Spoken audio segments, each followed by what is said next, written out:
We are 21 days, Rick. How many? 21. 7 times 3. Away from the 2023 NFL Draft. This is With the First Pick, the CBS Sports NFL Draft Podcast. This is episode 34. I'm Ryan Wilson.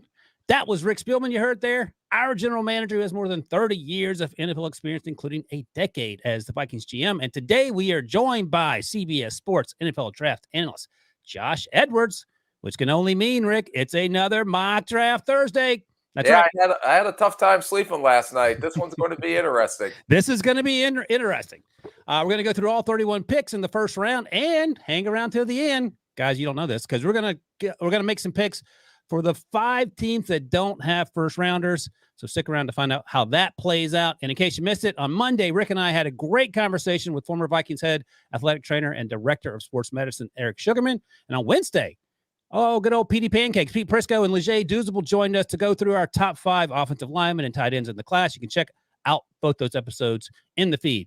As always, you can watch us live on YouTube at NFL on CBS, and be sure to subscribe and leave us a comment, give us a thumbs up, and drop us a 5-star review on Apple Podcasts or Spotify or wherever you get your podcasts. And if you like the show, tell a friend. All right, guys. Bryan, before we get started, has there been a sighting from Debo anywhere? You know, we were in a text thread with him yesterday, and I asked for pictures, and he sent back a photograph of him drinking what looked like a 48-ounce fruity drink on the beach somewhere. Undisclosed location, but he looked to be having a good time. I don't know if he's coming back. Thomas is producing with us today. That might be bad news for you, my man. So buckle up. Josh, how are you doing, man? Doing well. We haven't started the mock draft yet, so I can't say that, I need a break or anything like that. But, yeah, I mean, doing well. We got 3 weeks here until the draft. So we're winding down. How many days? 21 days until the 2023 NFL draft. If you don't know the exact days left until the draft. You got to know that. That's the biggest part of being an evaluator, apparently. Josh, you have to know the days. All right, well, let's get right into it. I'm going to go through all 31 picks and then the extra picks at the end there of teams that don't have first-round picks and who they may take. I'll throw some names out at you, and I'm sure that Rick and Josh will love them, so we'll breeze through that at the end of the show. But now let's start at the top, where we always start. Panthers on the clock. There were no trades in this mock draft, just for simplicity's sake, but that's all right. So we'll just go through. It'll be me and then Josh and then Rick will be the general managers of these teams, and we'll make our selections like we always do and see what's what. The Panthers had the first pick by virtue of trading up with the Bears a few weeks ago here, and I'm going chalk here. C.J. Stroud, quarterback, Ohio State. We don't have to spend a lot of time on that because we've talked it to death. So C.J.'s off the board, Josh. You're next up with the Texans. What do you like there? Yeah, I'm going to go chalk as well. I'm going to go Bryce Young, the quarterback from Alabama. There's been a little bit of buzz that, maybe Houston is open to some other opportunities, but I do think if Young is available, that's probably going to be their selection. All right, let's talk about that, Rick. So there has been some media buzz, and this time of the year, who knows how much truth there is to it. But I love media buzz this time of year. Buzz, yeah. I mean, it has to be true, right? Because we're talking about it. Yeah. And by the way, shout out to Thomas for the mock draft big board he's got. If you're watching on YouTube, Debo never did this, and I'll be making a note in my evaluations to the higher ups about how this went because Thomas is already making Debo look bad. By the way, this is typical Rick move. When you're not around, he talks bad about you. No, I do when you're with me too. Oh, that's right. That's right. But Rick, for real. So let's say that the Texans love Bryce Young, and let's say they have a mid-first round grade on C.J. Stroud, just for the sake of conversation. Is there a world where the Texans don't get Bryce Young because he goes number 1, and they go in another direction, knowing that they have the number 12 pick and they could move up if they so choose to perhaps get a quarterback for that better fits the value they have assigned to him?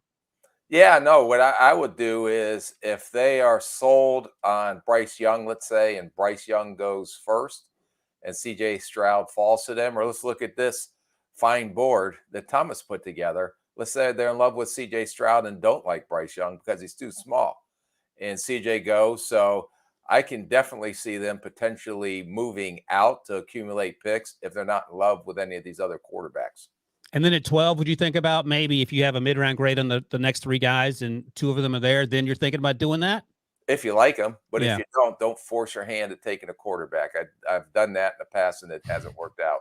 All right, let me ask a follow-up to what you just said there. So let's say you have the picks 2 and pick 12 like the Texans do, and you come away with 0 quarterbacks, and you got to go give the press conference after each pick, and the questions that are going to be asked, and when you go out to eat, fans are going to say, what are you doing? Does that weigh in at all?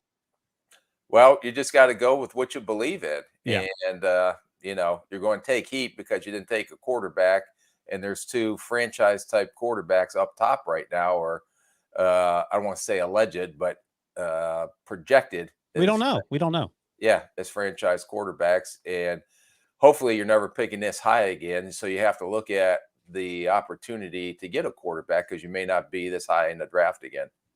All right, you're on the clock, Rick. Cardinals, they're sitting there at 3. 2 quarterbacks are gone. Their quarterback is coming off the ACL injury, but it feels like with the new coaching staff and GM, they're staying put with Kyler. What are you doing at 3? Yeah, this is a no-brainer. I'm turning this in with 3 seconds left after Houston makes a pick, and you have to go Will Anderson. Very good defender, probably best pass rusher. They need everything, and he's a no-brainer from a character standpoint, from a football character standpoint. So first-time GM, first-time head coach, take the for sure thing, and that's Will Anderson. All right, Rick, I'm going to ask you to do this, and you can decline if you so choose, because I didn't warn you about this, but 30 years NFL experience. I'm sure that's on the tip of your tongue. 30 plus, but go ahead. 30 plus. Rank these edge rushers in the order in which you would take them if they were all coming out at the same time and they were all available to you. Will Anderson, Aiden Hutchinson, Chase Young, Nick Bosa. Just based on college tape. Oh, Bosa, Young, Will Anderson, and Hutchinson. Oh, okay. Josh, what do you think? You agree with that? Yeah, I may have flipped Anderson and Young there, but that's obviously hindsight. I don't have it prepared in front of me, but Bosa would be at the top. Okay.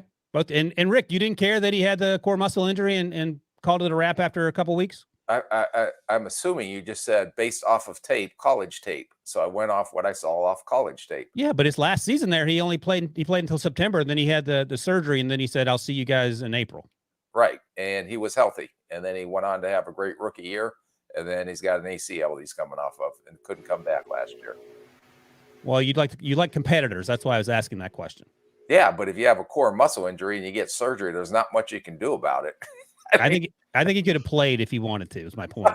I think it's a 6-week injury. Oh, okay there, Dr. Wilson. I know you've did the surgery and the rehab, and you understand it completely. I consulted with Eric Sugarman, and he told me that I was 100% correct. I did not consult with Eric. Don't put that on Eric if you were listening to this. All right, now I'm on the board. The Colts are picking here at 4. I'm Chris Ballard, and now we get interesting. Very interesting pick there, Mr. Wilson. Things are getting interesting here. Josh, I want your initial reaction to the Colts at 4, taking the quarterback named Will Levis out of Kentucky. Yeah, so your timing is very good because they had a private workout with Levis this morning. They continue to do their due diligence. They've met with all the top quarterbacks in this draft class, so that's not any indication as to where they may be leaning. But recent comments from Jim Irsay lead me to believe that they are more likely to take one of these rookie quarterbacks as opposed to broach the idea of possibly trading for Lamar Jackson. So sitting here, having the opportunity to take the 3rd quarterback in this draft class, we can split hairs and talk about potential, but I think Levis still has a lot of untapped potential. So if Indianapolis is comfortable with what they've seen, they've obviously sat down, they've had interviews with these guys. If they like what they've heard, go with the guy that you have a conviction about. And if it's Levis, then I'm all for it. So based on our 4-school pro day tour, Rick, and we saw Josh at 2 of those schools, this would be sort of a draft day surprise, right? Yeah, well, Josh got hit by a ball that went wide right, out of bounds. That was me. Hey, Ryan was there too. I don't know what you heard, but Ryan was standing there too. I still, by the way, my chest still hurts from just getting glanced by a college wide receiver. That was not fun for me. Yeah. Well, yeah, I'm surprised you're still doing this podcast. You too. I'll be honest with you. That would require shoulder surgery, and for you, that'd be a week later. You'd be out there playing instead of a 6-month rehab. I do have a video of that rep too, so we can always put that out here in a little bit. You see Ryan's shoes kind of scrambling out of the way, so you get a little. Do you have a video of it, Josh? I do. I was taking a video when it happened. Oh, send that to me. I didn't know that. I was looking for it because it was the athleticism will take your breath away there, Rick. But this is a draft day surprise. No, what are you laughing at? Jeez. The pro day, the only pro day you ever attended Yeah. at Syracuse. Those are the two things that get you going. Are you surprised that the Colts could take Will Levis over Anthony Richardson? I'm not surprised whatever happens in this draft. I wouldn't do it. I'm not personally a big fan of Will Levis, but I've been wrong. Everybody's been wrong. So if they have a conviction, take him. If he, you'll know in 3 years whether he was a bust or he was a great pick. All right. Josh, you're up at 5 here. It is the Seattle Seahawks. Who they taking? I have them taking Texas Tech edge rusher Tyree Wilson. Obviously, the other consideration here would be, do I take a quarterback? Do I possibly take Jalen Carter here, the defensive tackle out of Georgia? I don't personally know how they feel about either prospect. What I do know is that this is a franchise that has typically favored the prospects with traits, guys like Tyree Wilson. So I thought he kind of fit into the prototype that they've typically gone for, even though we're not accustomed to them picking this early in the first round. So that's why I went with Wilson to upgrade their pass rush. So if you're making this pick, Rick, and you have Tyree Wilson, you have Jalen Carter and Anthony Richardson on the board for the Seahawks, who you taking? Yeah, I mean, Tyree Wilson's the safest and probably going to make the biggest impact, although he's going to take some time to develop. Then the only reason they're picking this high is because of the gift that Denver gave them last year. So you should make sure that you take advantage of it. I think he has tremendous upside, and he's a great kid. He's still coming off that foot. I don't believe he ran yet. I didn't have any results from his pro day. So unless he's going to run before the draft or do something before the draft. But this is a safe pick on a very good football player that has a high ceiling. Yeah, the official report was did not test because of foot at the pro day. What do you got, Josh? One thing I was going to ask Rick, we've heard all the reports that some teams have removed Jalen Carter from their board. I don't know if I personally buy him. But my question is there a point in the draft process where there's a meeting where you all sit down and you talk about character concerns and injury concerns and you remove those players all at once? Or is it kind of throughout the process when something pops up, you just kind of put that on the board? No, you keep going through the meetings. I always would make a note of a guy that was going to come off the board after you get through your meetings, kind of get your board set. You bring your ownership in then, and you have as I called, a big boy discussion, an adult discussion on whether this guy is going to stay on the board or not. You lay out everything in the room to all the scouts, the coaches that are involved, the ownership, everybody involved, and then you have a discussion, and then you decide as an organization whether you want him on your board or not. That's a good question, Josh. You're pretty good at this. All right, Rick, you're up. Detroit Lions are picking 6. Okay, this one I wanted to throw a little wrench in here because it's been boring taking a corner or a pass rusher every freaking time we do this. So I went with Detroit Lions taking Anthony Richardson. Ooh-wee. Now I know that there's a slim possibility or no possibility at all, and Slim probably left town, but you never know on draft day. And so I took Anthony Richardson here. One, let him train a year or two behind Jared Goff. 2, you got an offensive coordinator that's going to be a head coach very soon. It's excellent.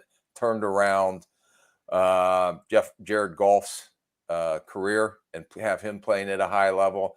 I know they've done a lot of work on Anthony Richardson. Do they believe he can be the guy once Goff is gone? Because even Dan Campbell said in a press conference that he's not going to be there the next 10 years. Mm-hmm. So when you have an opportunity, because I don't believe they'll ever pick this high again, and this was a la LA Raiders gift to them, do you take an opportunity to take a potential franchise quarterback and have the luxury of having him sit for a year or two before he's ready to go, which he does need to do? And then you may have a superstar on your hand. So they have pick 6, and they also have a first-round pick at pick 18, their original first-round pick.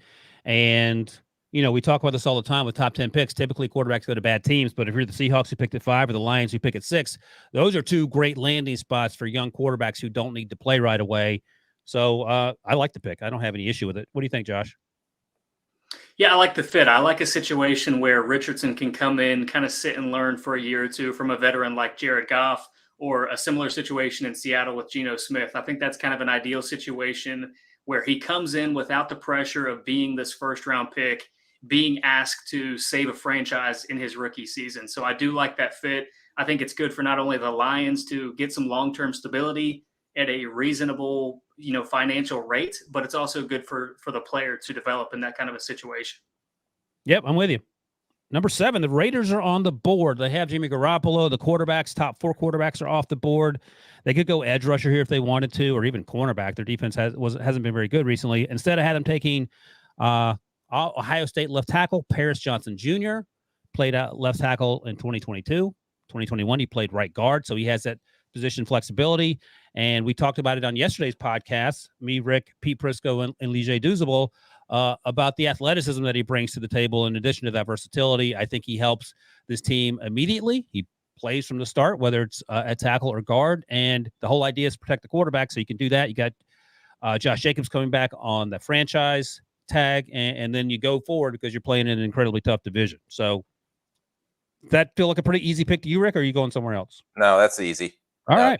Yeah, you better take the best offensive lineman. Maybe not the best offensive lineman, but the safest left tackle, which is a need for them. I do think Broderick Jones has a higher ceiling. I think Skoronski is a better overall player, but can he play guard or left tackle with his short arms? But this is I'm not going to argue with you on this one either. I'll take it. All right, Josh, you're up. The Falcons are picking at 8. They have Des Ridder. They signed Taylor Heineke. 4 quarterbacks are off the board, and the rest of their team has a ton of questions. What are you doing?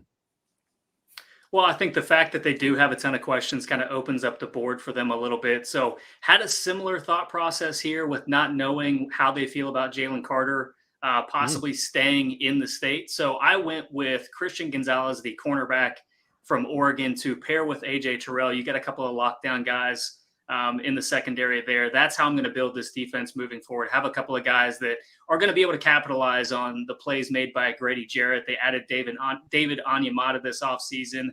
Arnold Ebiketie, hopefully he takes the next step in his career this upcoming year. So you have a couple of ball hawks in the backfield that can really take advantage of some plays. Rick, a more general question about a team like the Falcons. Let's say we're talking about a team that has the Falcons personnel and have struggled in recent years, and you're sitting there at 8, and you can have the best cornerback, maybe the best offensive tackle, or Jalen Carter. Do the analytics tell you which player gives you the most wins, so to speak, going into the next 4 or 5 years, or is the situation you're just looking to fill the biggest hole?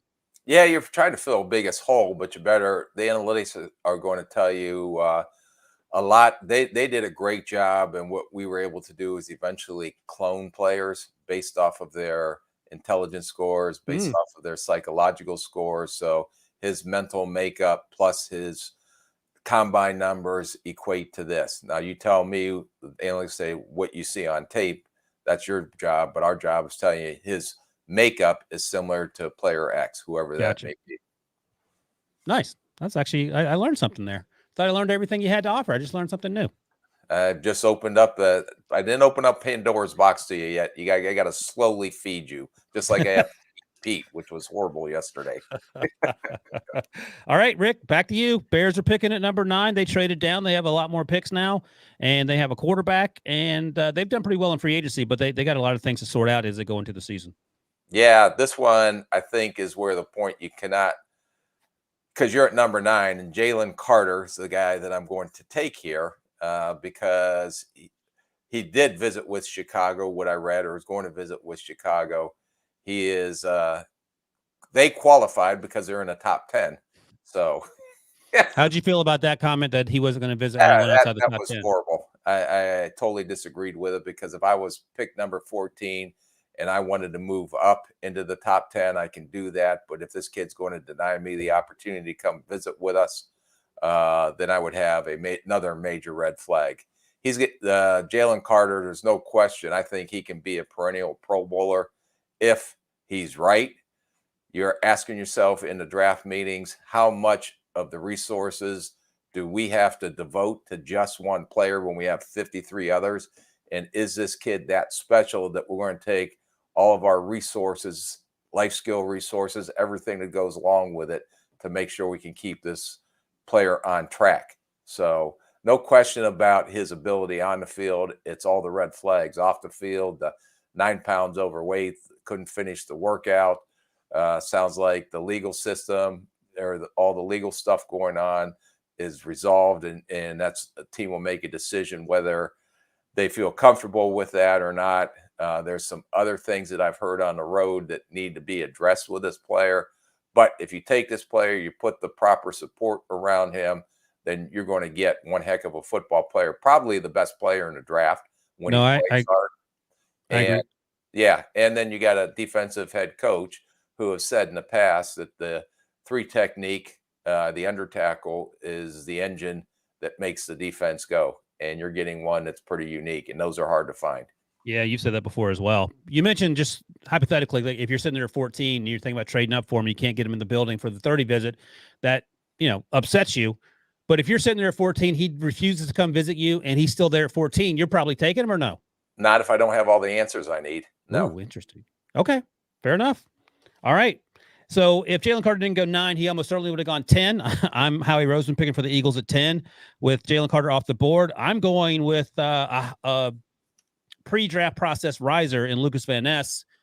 We were at the Ohio State Pro Day, and there's a lot of buzz about Van Ness there, about how good he did at his Pro Day, and there's a chance he goes in the top 10. And, we've talked about this, Josh, in terms of hasn't really flashed on tape consistently. He didn't start, and that's sort of how they do things at Iowa. Are you any farther along in coming around on Lukas Van Ness?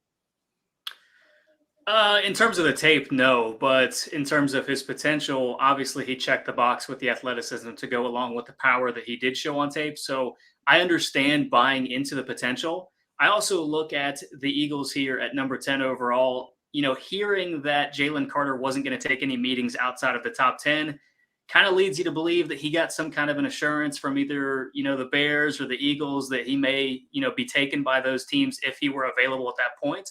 I also can't help but feel that Howie Roseman, who loves a good deal, may be somebody to monitor if a Jalen Carter were to still be available there at number 7 overall to possibly move up with this extra draft capital that he has acquired to get a player like Carter, who you've got Nakobe Dean, you've got Jordan Davis in that defense. You've got a couple of familiar pieces. You have a strong infrastructure with veterans. I kind of wonder if maybe that's a scenario where Roseman moves up the board to get a player like Carter.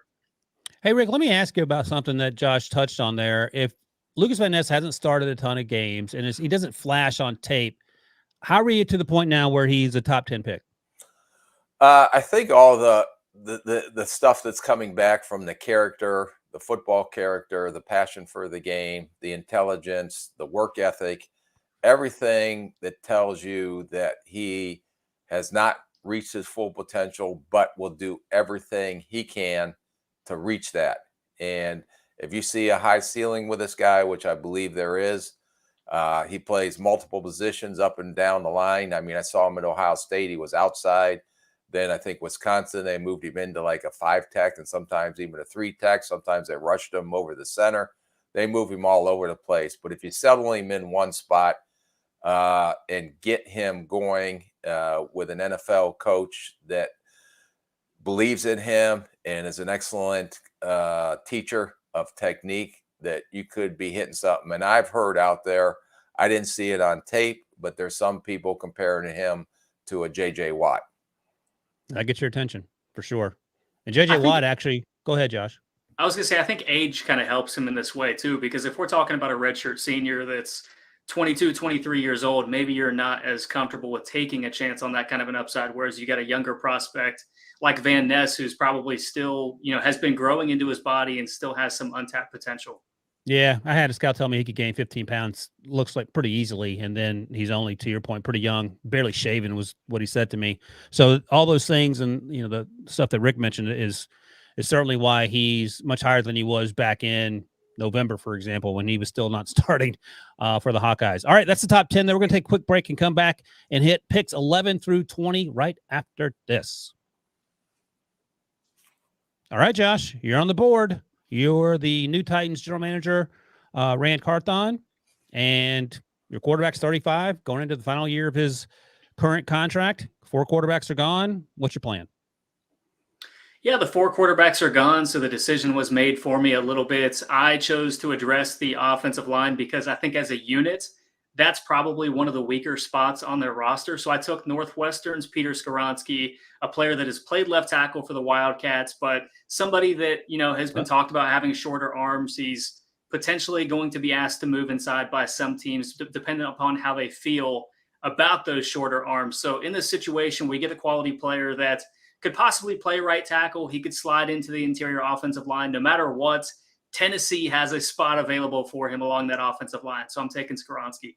Rick, are you starting Skoronski with his 32 and 5/8 arms at tackle and then moving him inside, or are you just going inside immediately? I think that's a discussion that you have in your draft meetings and how your offensive line coach, how your coordinator believes, because we have these discussions all the time on can he play left tackle.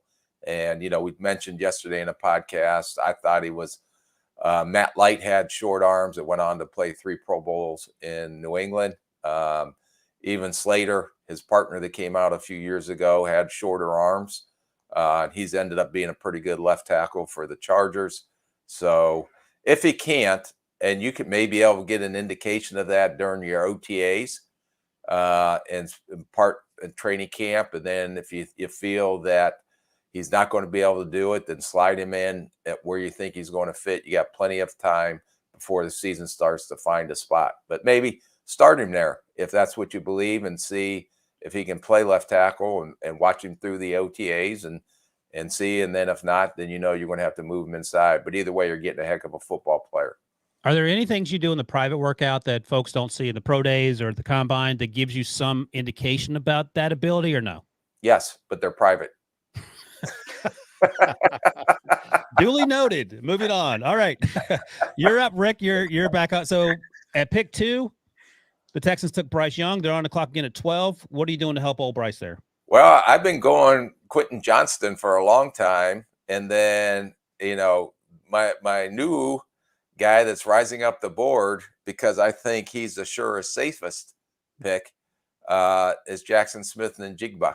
Yep. And what he's done at the combine, the routes you see him run, the way he catches the ball, although you didn't see it this year, how he worked out at the Ohio State Pro Day. He just keeps answering questions that everybody had on him. He's completely healthy with his hamstring injury. So I'm going to go with a guy that I know can play in the slot, can probably do a little bit outside. When he ran the 4.5 at the Ohio State Pro Day, that was fast enough. He's going to be an excellent football player. I heard some comparisons out on the road that a lot of people think he's Jarvis Landry. There was another comparison that I haven't heard. So I'm going to go with a guy that I know can come in and play right away. Polished route runner, very smart. Ohio State staff speaks very highly of this kid. He's probably another no-brainer as far as when you're talking about boomer bust. This guy, there's not a lot of question to this guy. Just get him on the field and get him going with your new young quarterback. So let me ask you this, Rick, because let's say he did everything at the combine that he did in real life. Let's say he caught passes from CJ Stroud during CJ's throwing session at the pro day, but let's say he didn't run the 40. Where would you be at him then? Where would you be on him at that point? Probably a little bit more concerned. I probably would maybe lean towards Quentin Johnston, but because he ran and he verified that he's fast enough, that just solidified his draft status for me. All right, great. Love it. Pick 13, the Jets are picking here, and I'm making the selection as Joe Douglas. I'm taking Georgia offensive tackle Broderick Jones. And look, we don't know what the quarterback situation is. I'm assuming it's going to be Aaron Rodgers at some point now. If it's not, they're still going to have someone play quarterback. And the big issue is where Mekhi Becton is going to be in his return to the field. And right now, you can't trust that he'll be healthy. Elijah Vera Tucker's a good player. Max Mitchell's a good young player. They have Laken Tomlinson. Dwayne Brown's still on the roster, but do you want to put someone out there who's at that age and not have a backup plan? So Rick talked about Broderick Jones earlier, and he may have the most upside of this group. And, Rick talked about this yesterday on the podcast, how enormous he is in person, that he doesn't necessarily pop on tape, but he's a big young man. And when we spoke to him at the combine, he actually said going up against all those first-round picks on the other side of the ball, he questioned whether he was any good early in his career. But at the end of the day, it probably paid off, benefited him to get him where he is now. Yeah, well, he's a big, fine young man. not Big just a fine young man. That's what you guys were laughing. I was wondering why you were laughing. Fair enough. All right. Another young man's going to make a pick for the Patriots here. That would be Josh Edwards. You're up for the Patriots at 14, Josh. Yeah, so the run on left tackles has already happened. I would have loved to add a player that has a little bit more experience on the left side of the offensive line, but I am taking Tennessee right tackle Darnell Wright. I'm going to plug him in on the right side. You've got Trent Brown that has exposure to both left and right tackle over the course of his career. As of now, they're probably going to have to move Trent Brown over to the left side. You keep Darnell Wright at right tackle. You don't want to sacrifice a long-term plan for a situation where you may be moving on from Trent Brown after this upcoming season anyway. So for the upcoming year, you've got Trent Brown on the left side. You've got Darnell Wright on the right side. Now we are able to employ this running game that has 5 different options that they could possibly hand it off to, and no more clarity at the quarterback position. So lots to still sort through in that Patriots offense, but we're feeling a little bit better about the offensive line. Well, first of all, Josh, future Hall of Famer Mac Jones will be the quarterback. Second of all, I want to ask you, Rick, is this too high for Darnell Wright, who all three of us this is the player that there's a lot of buzz out. I mean, I read today that he had visits to the Bills. He had visits to the Bears. He has, I think, 20 visits lined up. So this is someone who is everybody seems to be hot on the trail after. And like we talked about yesterday, when he shut out Will Anderson and played well this year, because I thought he was a Saturday pick when you watched him at left tackle, but how he played this year, and he's a man, plays physical, very strong, limited athlete. If he failed at right tackle, I believe you can put him in at guard and play him. So this seems to be the hot name out there right now. And I think a lot of teams see him as a plug and play guy if they select him. All right. Good job, Josh. Pick 15. Well, I thought, wasn't that a good job me digging up some scoop? That was great. Absolutely. Right. I don't get comments. I don't get compliments. I was going to say thank you for finally carrying your weight on this podcast, but I didn't want to just come out. I was going to text it to you. I didn't want to say it out loud. That was great. I appreciate the hard work you're doing. You were appreciated on this podcast. I got the same script that you got, so I just read from that. Change the names. All right, you're up, Rick. Packers are picking 15, and if you listened or watched the podcast yesterday, this young man was number 1 on one of our lists. Who'd you take, Rick? Yeah, I took Michael Mayer from Notre Dame, and I struggled with it, to be honest with you. The tight end. The tight end. I think he's a good player. I think he'll be a solid starter in the league. I just don't see something exceptional with him. I understand he makes some incredible catches in contested situations, but he's always going to be in contested situations. And then I was watching some tape on these guys again yesterday before the podcast, just because I knew we were going to talk about him, and I put Kincaid on. And some of the things Kincaid does in the passing game is ridiculous. But why are you worried about Kincaid then? Because he's got a broken back. And fair enough. Okay. I walked into that hasn't worked out yet. Okay. 2 points for you. So, and I'm going off of Green Bay's history, never taking a receiver here. Yeah. So I'm going to still continue with that, because maybe Jaxon Smith-Njigba would have went here potentially, but they do have 2 outside guys that they drafted last year. And Quentin Johnston's an outside guy. Right. So I went with a safe pick, another good football player, better football player than he is athlete. So I just went with, although a branch came into my head too here, and I went back and forth between those 2, and I ended up giving, if it is Love as their quarterback next year, giving him another weapon to throw to. That's a good point. Brian Branch hasn't gone off the board yet. And part of me, I haven't talked to anyone, just thinking about it. I do wonder if the 4.58 is going to be one of those things that teams keep discussing as we get down the stretch here in terms of where he gets drafted. Rick, you've talked in the past on the podcast about why Travis Kelce didn't go earlier. And part of that was he was undersized, I think is what you said. Mm-hmm. Do you remember at all why George Kittle didn't go earlier? Yeah, he there were some things that came up in the background, nothing significant. But he was undersized. Gotcha. And any tight end coming out of Iowa usually has a bad ball drill. So they don't have a lot of opportunities, but they do take advantage of. But I don't think everybody thought that Kittle was going to be the receiver he was. Gotcha. But Kittle ran just like LaPorta, who I know we're not talking about, in the 4.5s at the combine, just like LaPorta did. And so that's why I think LaPorta has a chance to maybe be one of the better, if not the best tight end out of this whole class. Yeah, Sam LaPorta, tight end in Iowa. I think I had him going to the Packers in my latest mock draft in this pick right here. So that is interesting. Pick 16, the Commanders are on the clock. I'm making the pick, and they need cornerback help, and this has been sort of a recurring theme. They do have some young guys, Benjamin St. Juste out of Minnesota, which I'm sure Rick knows very well. They have Kendall Fuller. I don't know how much more he has left in the tank. He might be in the final year of his deal. Cam Dantzler, formerly of the Vikings, is there. He has some injury history, I believe, in Minnesota, Rick. So I went with Joey Porter Jr., the long physical cornerback out of Penn State, ran the 4.51 at the combine.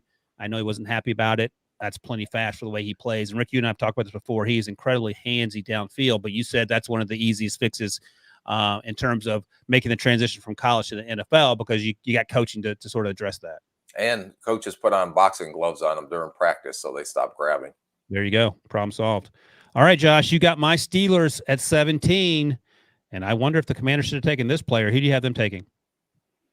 So I have them taking Illinois cornerback Devon Witherspoon, a player that we kind of questioned what his speed was going to be at the next level. I think he certainly checked that box at his pro day recently to go along with this tenacious spirit that he brings to the football field. What's the speed, Josh? You didn't give us the speed. I want to say it was a 4.48. I think I saw unofficially. BMAC texted me earlier, said he got 4.39. Oh, Rick, do you have the official number? You said you got thousands of pages of. Yeah, but he just ran it. Mine was, last time I had it updated was as of March 31st. Didn't he just run it this week? Yeah, according to BMAC. Yeah. So somewhere between a 4.39 and a 4.48. I'll check my sources. Continue on, Josh. Yeah, so I think he fits into this culture that Pittsburgh has had over the years. You have this, tenacious bulldog on the football field, from a Hines Ward to a Joey Porter throughout their careers. I think Witherspoon brings a little bit of that to the football field. He is willing to play down in the flat. He's good in man coverage. He's intelligent, so you can trust him in zone. Just a really well-rounded football player that I'm going to trust Mike Tomlin to coach up here on the boundary. So, Rick, this is what, I don't know, BMAC wants me telling this, but I thought it was out there. Maybe this is a private workout. He ran between 4.39 and 4.4. And he weighs now, he's up from 181 at the combine to 185. That's fine. 4 pounds. I mean, I've seen you eat 4 pounds of food in one sitting when we were on the pro day circuit. Shout out to Denny's.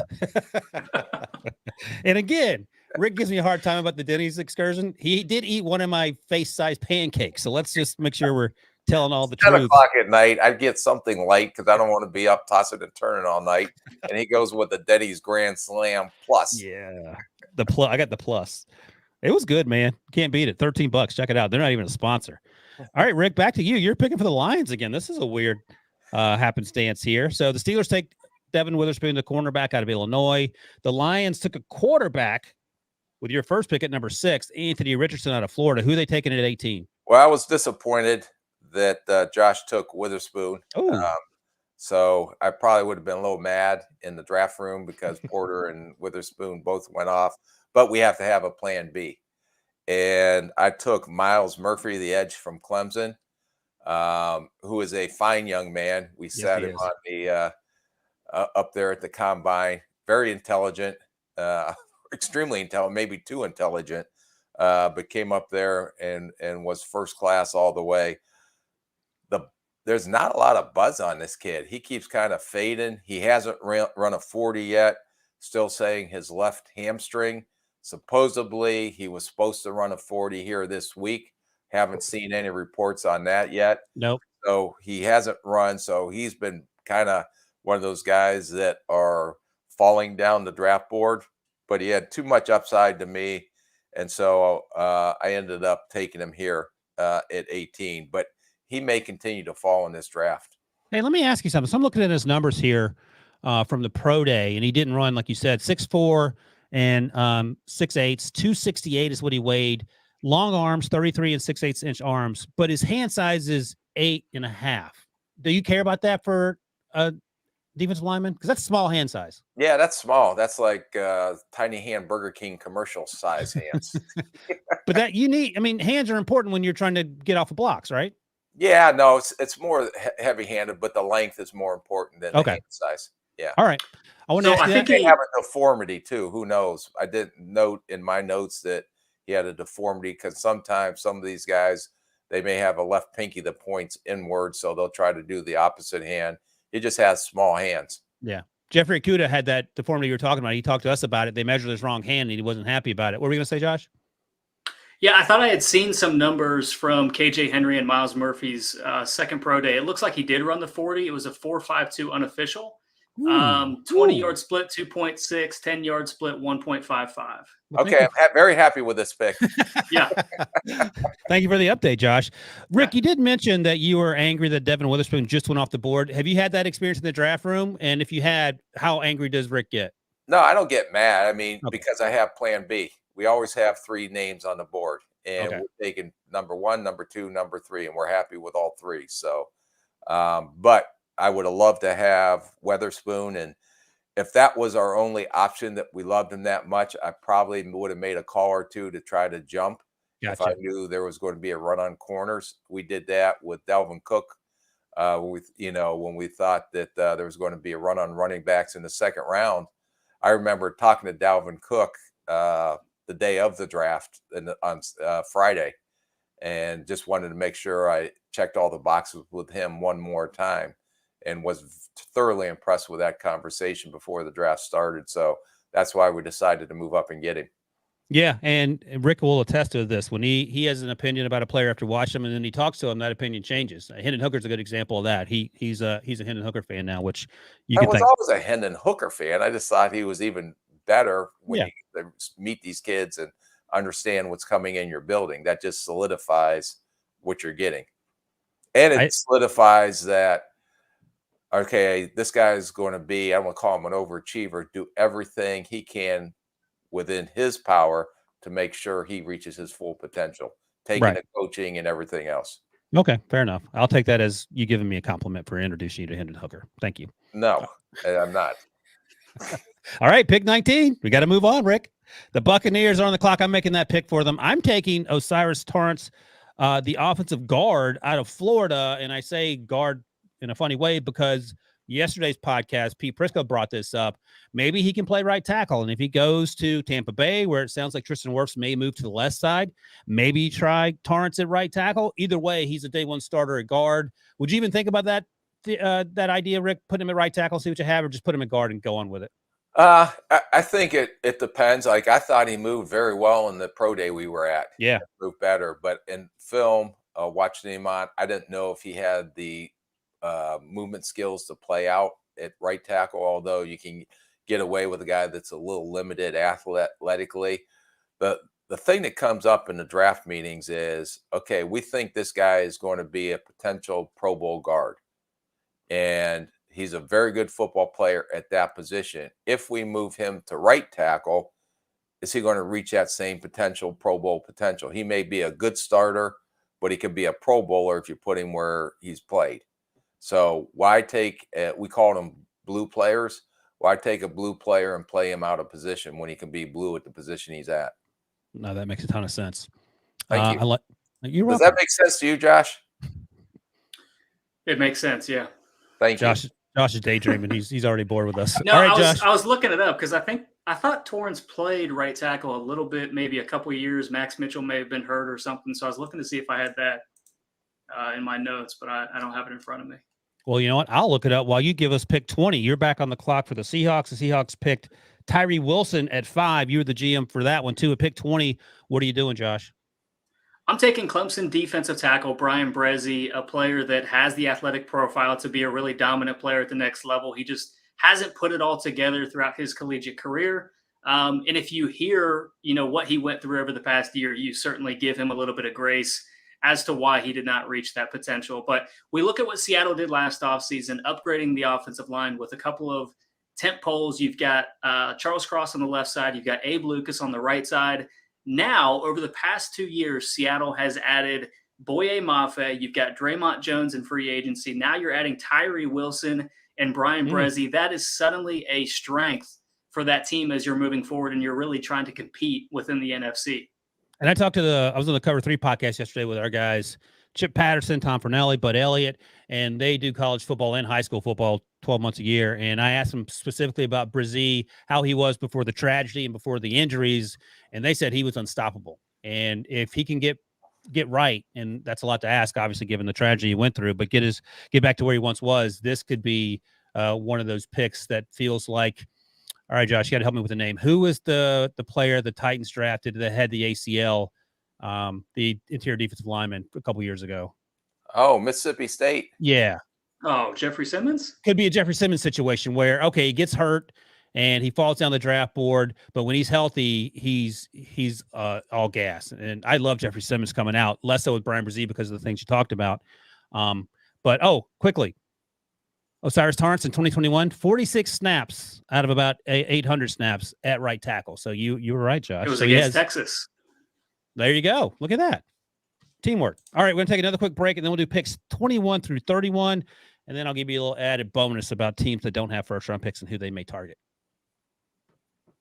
All righty, pick 21. Rick, you're on the clock. You got Justin Herbert. You got new offensive coordinator Kellen Moore. What are you doing? Yeah, I think they could go a bunch of different directions. I even thought about Bijan Robinson here. So I know that Eckler once traded, but they didn't trade him. So I went with another receiver to give Herbert another weapon, and Quentin Johnston, the receiver from TCU. And the reason I did that was because Keenan Allen's going to be 31 years old. Mike Williams has durability concerns, although he's pretty good when he's healthy. But they need some more offensive weapons. And I decided to go with Quentin Johnston. He was just too good to pass up. I think he's a big receiver. Ran okay. I thought he was going to run faster than he did at his pro day. I think he was around 4.5 at his pro day, if I recall. But I think this guy has some electric with the ball in his hand after the catch, and he's going to give him a big play threat. So let me ask you about the Austin Eckler thing. So when a player or his agent says, I want to be traded, and he's an integral part of the offense, what's the conversation you're having? I don't know if is he in the last year of his contract? I'll check. Yeah, I believe so. Yeah, if he is, and he wants to get paid, and running backs know they have a pretty short shelf life. But unless, I may, because he's in the last year of his contract, hey, you can go out and check. But, okay, I'm going to cut it off at this date before the draft, because if I do trade him, then I know I have to address the running back situation. But if we're not getting the value that we think you're worth, then we're not going to trade you. Yeah, last year's deal, he's 28. It's a 4-year, $24.5 million deal. So you could argue he's underpaid. His base salary is 6.25. Would you entertain renegotiating for a year? I don't know how they feel about his durability, because he's a smaller back in the style of play, because he is a violent runner for a smaller back. Gotcha. So those are the things that you're considering. And then you're looking at your analytics. Technically, when does a back hit the wall age, where all of a sudden they start to decline? And I can understand why he wants to get traded, because he wants to get one more contract before he falls off that edge. Yep. Makes sense. All right. Pick 22. The Ravens are going to take advantage of the Chargers not taking Bijan Robinson. So they're going to take the running back out of Texas. We have no idea what's going on with Lamar Jackson, but they do have issues in the run game that could certainly use some addressing. They have J.K. Dobbins coming off the ACL. He didn't look 100% last year, but he'll probably be much further along that path, looking like he was pre-injury as we go into 2023, but he could use some help. They have Gus Edwards and Justice Hill as well, but those guys aren't every down backs. I think Bijan brings another element to this offense defensively. And you could go wide receiver here, but Quentin Johnston just went off the board. So instead, they take a top 10 player, if we're being honest about it, in Bijan. He just plays a position that's been undervalued. Josh, you are the Vikings at 23. Again, a team looking for a quarterback, but they're in no position to take one here unless they trade up. What are you going to do? So I had them taking Maryland cornerback Deonte Banks, give them a little bit more length on the boundary. They signed Byron Murphy this offseason, so you're upgrading the back half of your defense there with Murphy and now Banks. But you've also got a couple of young guys in that room to continue developing as well. So it could possibly turn into a position of strength depending upon how those players develop. All right. I like it. I like Deonte Banks. I think Rick does too.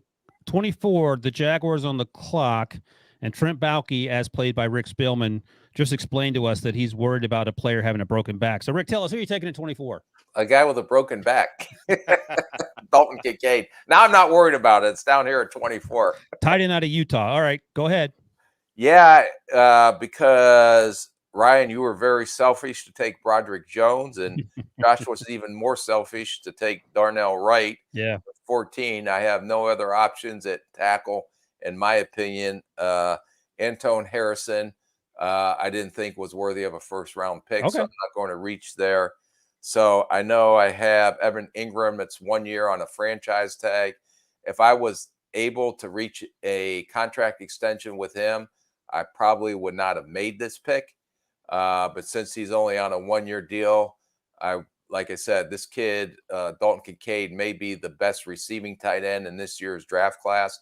It's going to give Trevor Lawrence another offensive weapon. And so that's why I decided to go with him. No, I like it. I think it makes a lot of sense. And I could have gone corner, but you guys were selfish taking all the corners too. Fair enough. And, Antone Harrison's going to be interesting to tackle out of Oklahoma, because there is some folks around the league that like him in the first round, and no one's talking about him. So we'll see how that plays out. But you don't like him in the first round, and you're not alone, but some other teams do, and that's part of the process. That's why we're doing these things, I guess. Pick 25, the Giants finally spent some money this offseason. They didn't really do it last year, and they had a great season, won 9 football games. Brian Dable won Coach of the Year. Saquon's coming back. Danny Dimes got his deal, played really well, the best season of his career under Brian Dable. And I'm going to keep fixing the offensive line. Their biggest hole right now is at center. So I'm taking Rick's favorite person potentially in this whole entire draft. John Michael Schmitz, the center out of Minnesota, former wrestler, incredibly smart. Leger talked about yesterday how smart he is in terms of making all the calls to the line of scrimmage. He comes in right away and starts because he's good enough, but also because they don't have any real options there. So they're getting Andrew Thomas, the left tackle, former first-round pick, Evan Neal, last year's first-round pick as right tackle, and now you're getting the center of the offense, another first-round pick to help that offense take the next step. Josh, Cowboys on the clock at 26. What are you doing? So my final 2 picks, we've reached the point where I cannot stomach a few players still being available, and this is one of them. Brian Branch, the safety from Alabama, an incredibly intelligent player that is capable of being the green dot in that defense and lining up that defense. So I'm going to take Brian Branch, incredibly accountable, like I said, intelligent, somebody that is going to be able to add some accountability to that Dallas secondary. Is that 4.58 going to hurt him at all, do you think, Rick? No, not here. He plays too well. He plays a lot faster than that. Okay. That's where you got to be careful of time, speed versus what you see on tape. And in this case, this guy, even though he didn't run as fast as you may have wanted, he's fast enough, and he plays a lot faster, and he's too good a football player to pass. All right. 40 times are important, but there is a lot of value in reaction time as well. If you're taking a player that runs faster but reacts much slower, I'm going to take the guy that reacts a lot quicker all day. Yeah, no, I get it. I love Brian Branch, but the 4.58 sticks out, and I do wonder how those conversations will go in draft rooms. All right, Rick, they're going very well from some of the people I talked to. Okay, good. That's great. Brian Branch seemed like a great guy. You know him certainly better than we did, but our conversation with him was a nice one. A fine young man. The Bills at 27. Who you got him taking, Rick? Oh, boy. I wanted to take a linebacker here because Drew Sanders. I know I was torn between Drew Sanders to replace Edmonds, but I went with Zay Flowers. You don't seem certain about it. I think I'm certain about him as a football player. I just was going back and forth, and that would be a major discussion going all the way up to draft day if Drew Sanders and Zay Flowers are both on the board, and if Buffalo were having these conversations, and they may not, I don't know. But this is a situation where you're going to go back and forth on, and then the room may be split on, hey, we need a linebacker, or, hey, and then they have a defensive head coach that may want the linebacker, that may weigh in on it as much, but I'm giving them, I think they were missing a slot receiver last year. Zay Flowers plus some return skills. I know they traded for Hines and I think they redid his contract, so he'll be back. But I think he can give them a legit punt returner and another playmaker for Josh Allen, because I think they needed another playmaker at the receiver spot. Yeah, especially in the slot. I've heard from a couple sources that think Zay Flowers will be a first-round pick and has a chance to be the first wide receiver, which would be fun. I think he's visiting the Patriots. I saw a report of that today as we tape this, and they pick at 14. So, I mean, that sounds high, but who knows? They need wide receivers for sure. Pick 28, the Bengals are on the board. The Bengals have been pretty busy this offseason in a good way. They've lost some of their safeties, of course. They filled some of those needs in free agency. They got Orlando Brown Jr., which is a huge addition along the offensive line. No pun intended. Yeah, pun intended. And I'm taking Rick's guy here, George Kittle 2.0, Sam LaPorta, the tight end out of Iowa at 28. They lost Hayden Hurst. They signed Irv Smith Jr., who did have some injury history when he was with Minnesota. Devon Asiasi is now on the roster, the former third-round pick that didn't work out in New England, also at tight end. But I think Sam LaPorta, based on the things that Rick talked about earlier and his ability to play an offense where the quarterback can actually throw the ball and get it to him, could be a special player in the right system, and this certainly feels like the right system. All right, Josh, the Saints have a pick now because they traded their head coach to Denver. They're now on the clock at 29. Yeah, like I alluded to with the Cowboys pick, this particular player I don't think is going to be available at this stage in the draft, so I have them taking Georgia edge rusher Nolan Smith, a player that is a little bit unconventional. He may not fit everybody, but somebody that is going to upgrade any team's pass rush, be a little bit of dynamic ability off the edge. So I have them taking Smith here. In a lot of my mock drafts, I've had them taking Georgia Tech defensive end Keon White, because that seems like the kind of player that they've targeted over the past 5 years. But with Smith still available, I had to go in this direction just because he's such good value. No, I like it. Rick, you're back on the clock for the Eagles. They're picking 30th. I'm going to throw a zinger in here. We haven't heard this guy. Let me tell you, much. At pick 10, they took Lukas Van Ness. At pick 30, what are they doing? Well, Lukas Van Ness, if they took him at 10, which I should have remembered that, but if you did the mock draft in any way, shape, or form, there it is. Person that have multiple picks, the same teams, but that's for another day and time to discuss. So that'll be in the post-draft conversation. So I've got Van Ness, who I think is going to be a 5-tech or an inside, so it's going to help for the defensive tackle spot, which they desperately need. They lost Hargrave. And then I am going to go with Will McDonald, the edge rusher from Iowa State. But they play different positions, and they're asked to do different things. Can I finish my explanation, or are you going to cut it off again? Sorry, I was trying to support you. Go ahead. Rude. Go ahead. The reason why I went with him, this guy has been spiraling up through this whole pre-draft process. Flashed down at the Senior Bowl, had a really good combine. He's got almost 34, almost 35-inch arms.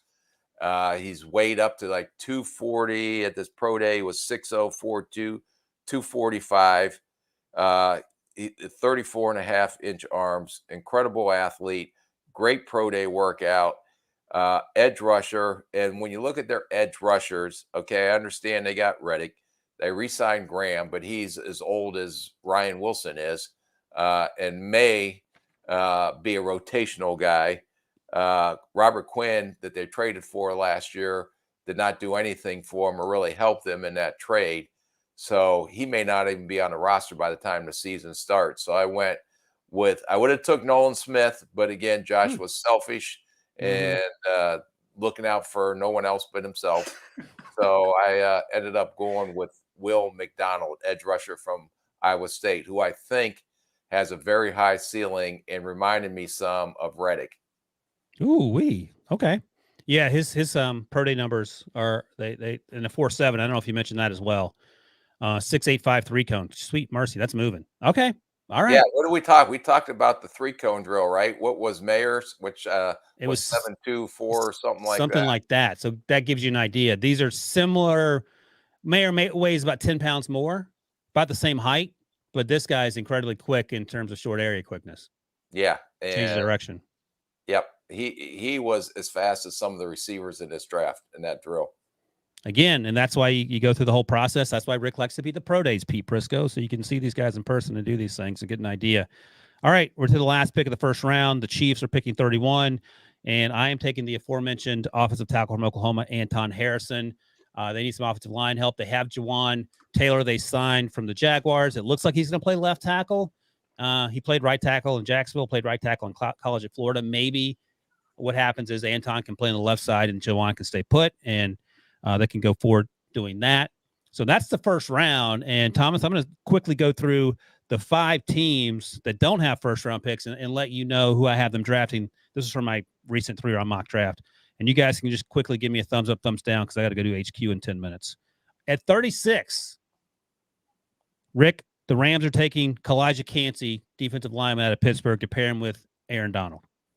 Okay, well, they'll get smashed in the middle, but other than that, they'll maybe able to rush the passer. They won't be able to stop the run at all. That's fine. They can take anybody. They need everything. So okay, I'm not going to argue with that, although you're really small at the defensive tackle position. Yeah, fair enough. I was just doing the Aaron Donald comparison because I know that Rams fans might like it. All right, Josh, pick 51, the Dolphins, Cody Mauch. Best for the team instead of what the fans want. Yeah, that's how you get re-signed. You do what the fans want. You never lose. Is that not true? Yeah. All right, Josh, 51, the Dolphins taking Cody Mauch. He played offensive tackle at North Dakota State, probably going to play guard or center in the league. What do you think about that pick? Yeah, I'm good with it. I like the player, especially at this particular pick. When you look at what they have invested into this team over the past 2 years, significant investments. Bradley Chubb, you bring over Tyree Hill, you've got Jalen Waddle. The linchpin in all of this is the health of Tua Tagovailoa. So I don't think that you can invest too much into that offensive line. I think adding a player like Mauch, who is probably going to move inside, would be a good value at this particular point in the draft. All right, Thomas, I forgot to put this on the rundown, but I missed a pick. Pick 67, the Broncos are on the clock.